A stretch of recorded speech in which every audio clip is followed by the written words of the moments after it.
Eu costumo dizer aos meus alunos que a vida boa é a vida perigosa. E imediatamente muitos olham para mim assim: como assim, professor? A vida boa é a vida perigosa? E logo eu contextualizo dizendo que uma vida perigosa, em sentido filosófico, não é necessariamente uma vida que se expõe desnecessariamente ao perigo. Né? Então, eu vou tapar os olhos, vou atravessar a rua, estou vivendo uma vida perigosa. Claro que não é isso, né? Mas uma vida perigosa é uma vida inerente ao ato de pensar, porque pensar é subversivo. Pensar desestrutura as estruturas institucionais de injustiça. Então, quem pensa, quem reflete, quem questiona, assume o ônus de uma vida perigosa, porque vai atrair conflito. Não é à toa que a vida dos filósofos foi uma vida recheada de conflito institucional. Sócrates foi morto por isso. Né? Kant foi perseguido pelo Império da Prússia quando decidiu falar sobre religião. E vários outros casos.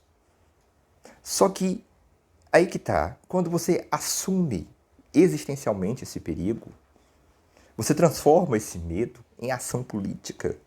E a política, em sentido de enfrentar essas estruturas, se torna uma necessidade existencial. Você consegue entender? Então, o que acontece? Então, ou você assume a autenticidade da vida de filósofo, principalmente se for um filósofo educador, na medida em que a educação, principalmente a educação pública, é um emblema e um campo de forças claras do confronto das estruturas políticas arraigadas, históricas, ou você não aceita isso e deteriora a sua saúde psicológica até o ponto de precisar de um afastamento, até o ponto de precisar tomar medicação psiquiátrica. E tá tudo certo.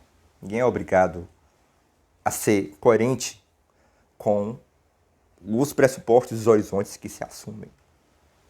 Vocês conseguem entender? Então, a vida boa é uma vida perigosa, porque a vida boa, a vida ética, né? Ou seja, ethos, do grego, qual é a vida boa? É a vida política, ou seja, a vida perigosa. E o que eu estou falando aqui política, eu não estou falando de partido, Lula, Bolsonaro. Nem estou falando de ideologia esquerda-direita.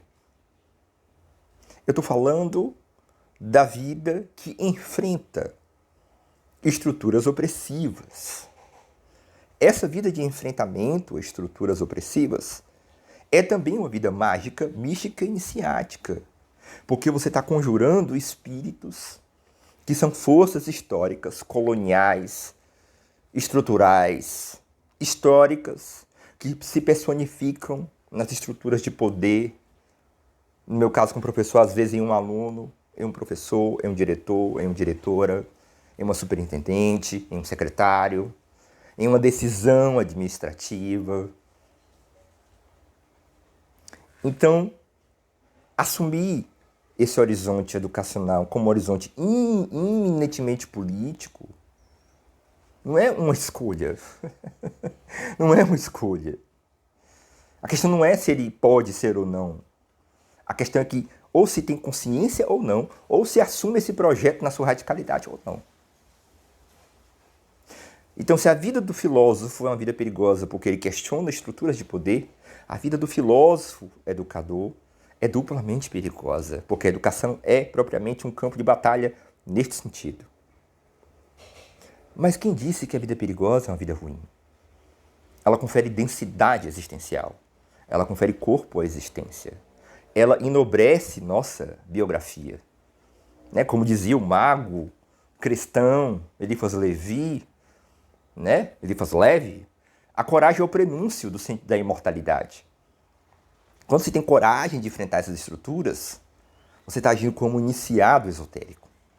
Você está agindo como os santos profetas, guerreiros. Eles eram tão conscientes da imortalidade deles, que eles sabiam que eles estavam lutando por algo maior, pela cruz sagrada, pelo verbo que se fez carne, pela luz do amor que se encarnou na figura de Jesus Cristo. Eles sabiam disso. A sua luta não era só espiritual, era política, era existencial, era esotérica, era mística.